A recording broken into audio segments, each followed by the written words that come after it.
Key points: Stalin's first 5-year plan. The main aim of the first 5-year plan was to develop Russia's heavy industries. There are several key reasons why Stalin believed this was essential. Firstly, Stalin argued that the new economic policy had failed to help Russia industrialise itself. Under the NEP, production levels of iron and steel had not improved since the country was under Tsarist control, and therefore a new approach was needed.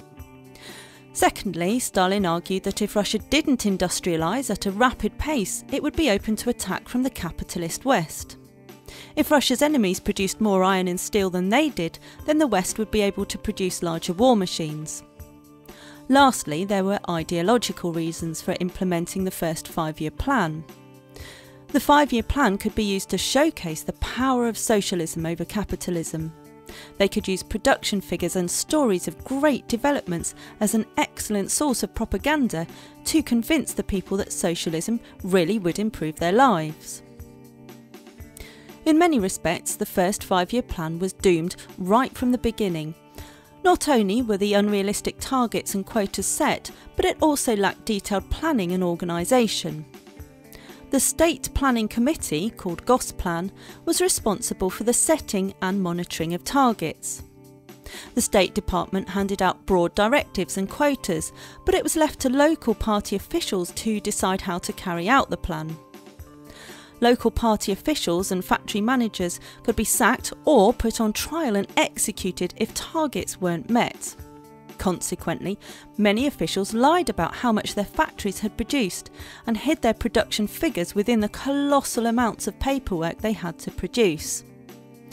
Factories also had to compete for scarce resources and resorted to bribery or theft to get supplies when they needed them. Meanwhile, the Russian railway network couldn't cope with the increased demand to ship large amounts of raw materials around the country.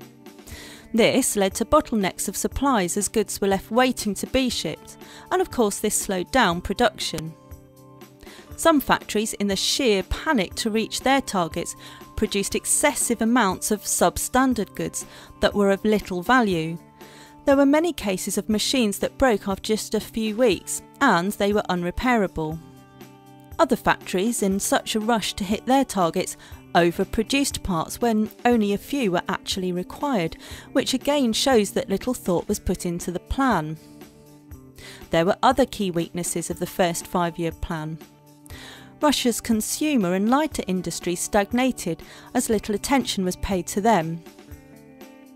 Stalin argued that the people would have to suffer in the short term in return for long-term gains. Living standards dropped when many peasants moved from the countryside to the cities and were forced to live in appalling conditions with low wages. Industrial work was also very dangerous and labour discipline very harsh. To meet the goals of the first 5-year plan, the Soviet Union began using the labour of its growing prisoner population. Many died in the construction of large-scale projects such as that of Magnitogorsk. However, there were some key successes of the first 5-year plan that you would need to use to create a balanced argument. Firstly, industrial output did increase. In 1928, Russia was producing about 4 million tonnes of steel, but by 1932 it was producing 5.9 million tonnes. Coal production increased from 35 million tonnes in 1928 to 64 million tonnes in 1932. Consequently, the Russian economy was growing at about 14% a year. Electricity production trebled and huge tractor works were built to help with the modernisation of agriculture.